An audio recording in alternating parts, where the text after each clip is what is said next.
50 वर्ष होती हलती दातांच्या पंगती, श्याम केस शुभ्र होती त्या सीमातारा म्हणती. किती मेहंदी लावू द्या, डाय करा तरी म्हाताराच म्हणणार आपल्याला, बरोबर की नाही. 50च्या नंतर किती येतात? 60 वर्षामध्ये आपल्या बरोबर काय घडतं ऐका. 60ची बुद्धी नाठी. काय होती बुद्धी?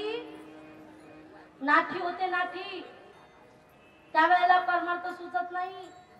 पण ज्या वेळेला आपण तरुण होतो, परमार्थामध्ये आपली बुद्धी चालत असते, त्यावेळेला आपण परमार्थ करत नाही. काय करतो आपण? या बुद्धीचा गैरवापर करतो. मंदिरातलं लाईट काढतो आणि घरामध्ये लावतो, बरोबर का नाही. मंदिराच्या इटा पायरीला लावतो, तिथं बुद्धीचा वापर करतो आपण संसारामध्ये. 60ची बुद्धी नाठी मग हाताली काठी, वस वस लागे पाठी त्या सिंहासती गारती. घरातील नातू लेक सुना हसत असतात, बुद्धी काम करत नाही, वसवस लागते. केव्हा? 60 वर्षामध्ये. 60च्या नंतर किती येतात? 70 वर्षामध्ये काय होत आहे का. 70ची झाली रचना बसल्याने उठवेना. बसलो आपण की उठता येत नाही, उठलो की चालता येत नाही. म्हणून मला सांगायचंय, तिथून घरापासून आपण चालत आलो ना, असंच चालत कधीतरी पंढरपूरला जा, आनंद घ्या, तीर्थयात्रा करा, आनंद पुन्हा मिळणार नाहीये. 70ची झाली रचना बसल्याने उठवेना, उठल्याने चालवेना मग तो झाला दैन्यवान. सावध सावधान वाचे वदानारायण. पुढे किती येतात? 80 इथपर्यंत जगतो माणूस आता, त्याच्या पुढे जास्त जगत नाही.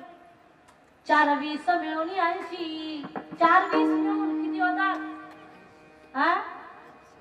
80. 4-20 मिळून 80 मग तो झाला अपयशी. माणसाला वाटतं की मी गाडी घेतली, बंगला बांधला, लेक सुना नोकरीला आहे माझे, तरी सुद्धा मी अपयशी ठरलो. का?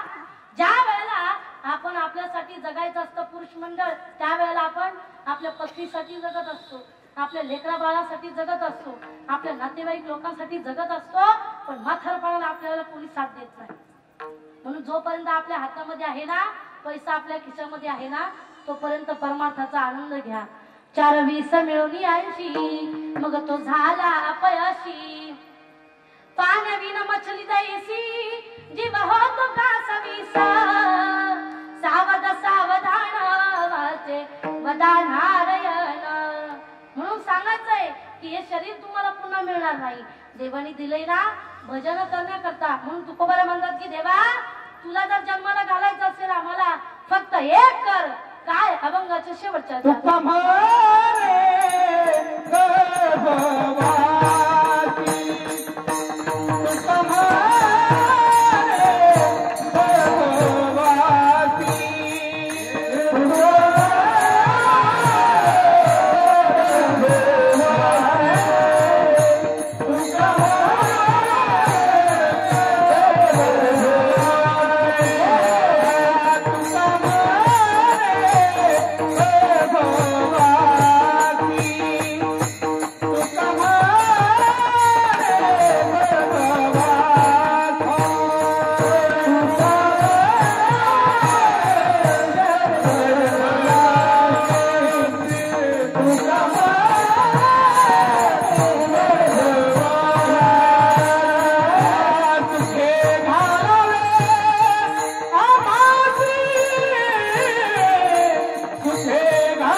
Bye.